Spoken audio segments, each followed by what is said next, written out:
नमस्कार किसान भाइयों, मैं हूं कन्हैया धाकड़। दोस्तों, आज बात करेंगे अपन सोयाबीन की फसल के ऊपर कि सोयाबीन में अच्छे उत्पादन के लिए अच्छा उत्पादन किस तरह से लिया जाए और क्या क्या प्रबंधन किए जाए। तो दोस्तों, इसमें सबसे पहले आता है बिजाई। बिजाई के बाद में दोस्तों अगली जो स्टेप है ना, वो होती है खरपतवार नियंत्रण की।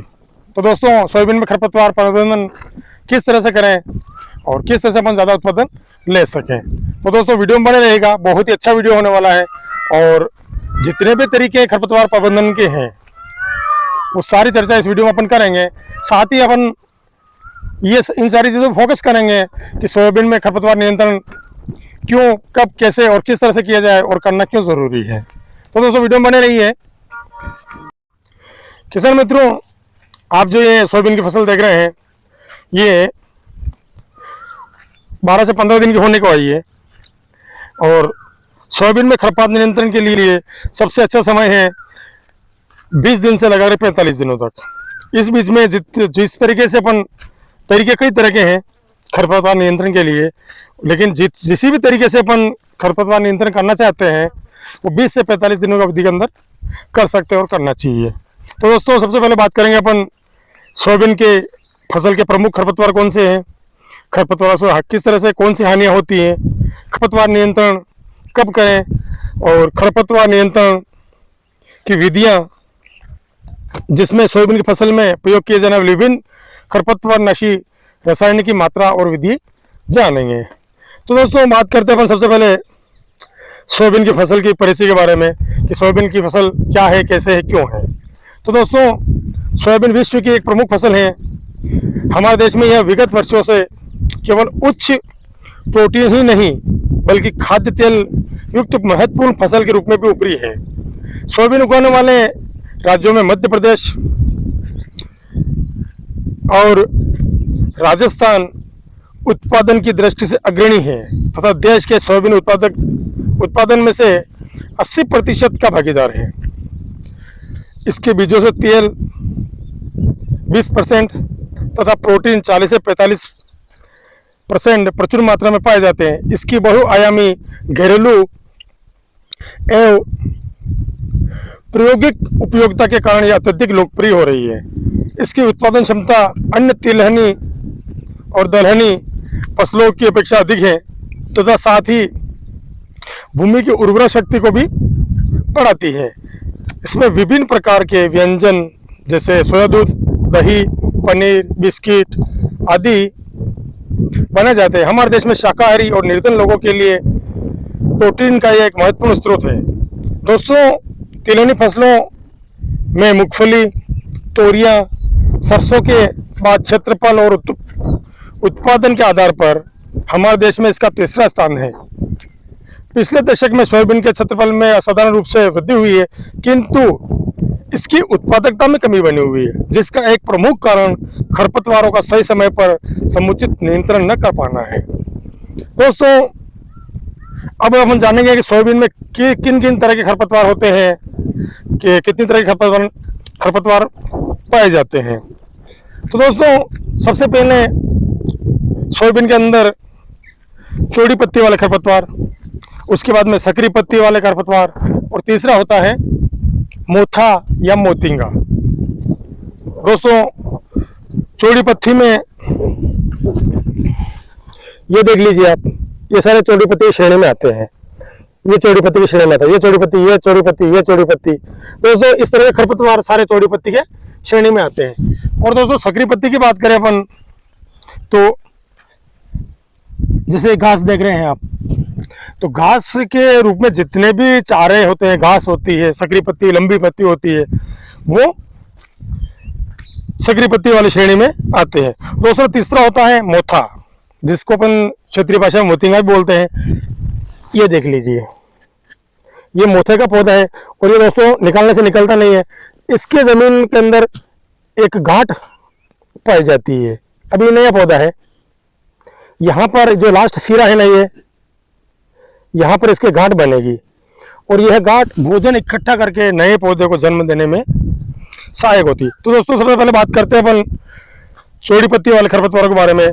तो दोस्तों इस प्रकार के खरपतवारों की पत्तियां प्रायतः चौड़ी पाई जाती है तथा मुख्यतः 2 बीजी पत्री पौधे होते हैं, जिसमें जंगली चौलाई, महंकुआ, सफ़ेद मुर्ग, जंगली जूट, वन मकोय, हजार दाना तथा काला दाना आदि ये चौड़ी पत्ती वाले खरपतवारों की श्रेणी में आते हैं। और दोस्तों यदि अपन सकरी पत्ती वाले की बात करें तो इन खरपतवारों की पत्तियां पतली और लंबी होती है, जैसे कि मैंने बताया है तथा इन पत्तियों के अंदर समांतरण धारियां पाई जाती है। यह एक बीज पत्री पौधे होते हैं, जैसे सावक, घास, कोंदो इत्यादि। दोस्तों तीसरा होता है मोथा, जिसको अपन क्षेत्रीय भाषा में मोतिंगा भी बोलते हैं। और इसका और ज़्यादा आपको देखना हो ना तो मैं आपको इस वीडियो में बता देता हूँ। ये देखिए दोस्तों,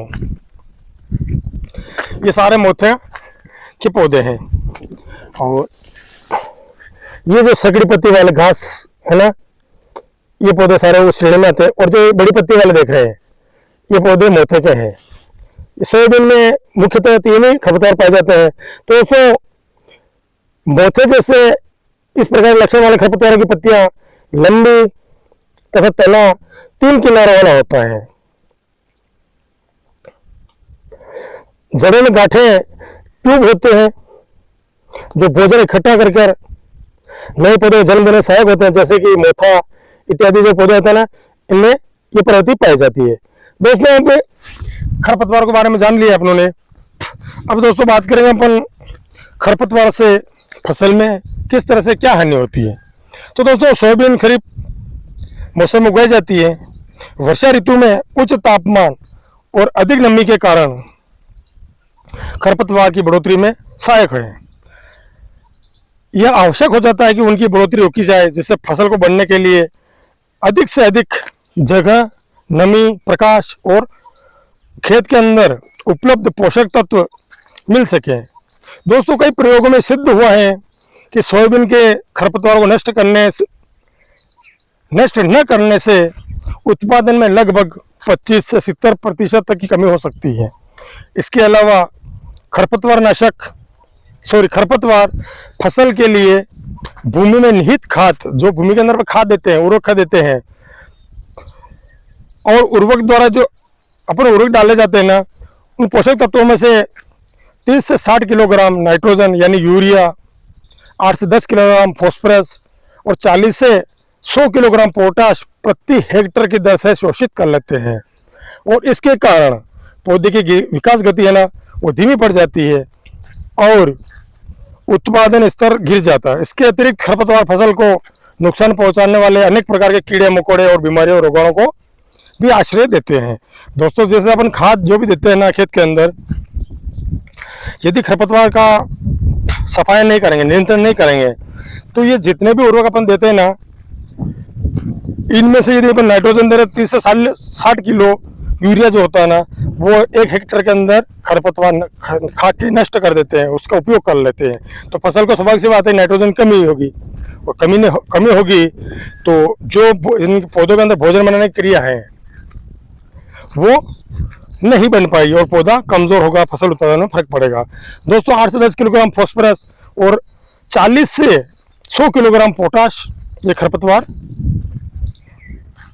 अपने भोजन के रूप में या उनका उपयोग कर लेते हैं। तो इस स्वाभाविक सी बात है दोस्तों, इस कारण से फसल कमजोर होगी और उत्पादन में फर्क पड़ेगा। दोस्तों अब अपने ये बात होगी खरपतवार से हानि की। अब जानेंगे अपन खरपतवार नियंत्रण कब करें। तो दोस्तों प्रायः देखा गया है कि कीड़े मकोड़े रोग व्याधि लगने पर उनके निदान की ओर तुरंत ध्यान दिया जाता है, लेकिन किसान खरपतवारों को तब तक बढ़ने देते हैं जब तक कि हाथ से पकड़कर उखाड़ने योग्य न हो जाएं। और सबसे बड़ी प्रॉब्लम दोस्तों यही है, उस समय तक खरपतवार फसल को ढककर काफी नुकसान कर चुके होते हैं। सोयाबीन के पौधे प्रारंभिक अवस्था में खरपतवारों से मुकाबला नहीं कर सकते हैं, अतः खेत को उस वक्त खरपतवार रहित रखना अति आवश्यक होता है। यहाँ पर यह भी बात ध्यान देने योग्य है कि फसल को हमेशा न तो खरपतवार मुक्त रखा जा सकता है और न ही ऐसा करना आर्थिक दृष्टि से लाभकारी। क्यों दोस्तों, यदि अपन ऐसा सोचेंगे कि बिल्कुल ही खरपतवार न होने दें और किसी तरीके से इनको कंट्रोल करते हैं तो उस समय अत्यधिक खर्चा हो जाएगा, जिससे आर्थिक रूप से अपन देखें ना तो संभव नहीं है। अतः नाजुक अवस्था में विशेष मतलब जब सोयाबीन की छोटी अवस्था होती है ना, उस समय निंदाई करके खरपतवार मुक्त रखा जाए तो फसल के उत्पादन अधिक प्रभावित नहीं होते हैं। सोयाबीन में नाजुक अवस्था प्रारंभिक बढ़वार के 20 से 45 दिनों तक रहती है। दोस्तों, खरपतवार को नियंत्रण करने का सही तरीका और फसल के हिसाब से सही समय 20 से 45 दिन का है, जिसके अंदर अपन खरपतवार को रोक कर, निकाल कर या किसी तरह से नियंत्रण करके खत्म कर सकते हैं। तो इससे खेत पे रहने वाले उर्वरक जो है ना, उनका भी हानि नहीं होगी और फसल अच्छे से चलेगी। अब दोस्तों बात करते हैं अपन खरपतवार नियंत्रण विधियां, मतलब किस तरह से अपन खरपतवार नियंत्रण करें। इसमें दोस्तों एक विधि है निवारक विधि, और दूसरी विधि है यांत्रिक विधि, और तीसरी विधि है रासायनिक विधि। दोस्तों इन तीनों तरह से अपन खरपतवार नियंत्रण कर सकते हैं। तो दोस्तों पहले जानते हैं अपन निवारक विधि में। इस विधि में वो सारे काम शामिल हैं जिनके द्वारा सोयाबीन के खेत में खरपतवार को फैलने से रोका जा सकता है, जैसे प्रमाणिक बीज का प्रयोग करके, अच्छी सड़ी कंपोस्ट और गोबर की खाद का प्रयोग करके, खेत की तैयारी में प्रयोग किए जाने वाले यंत्रों की पूर्व से अच्छी तरह से सफाई करके। दोस्तों आप देख पा रहे होंगे ये खाद है, देसी खाद है ना, गोबर।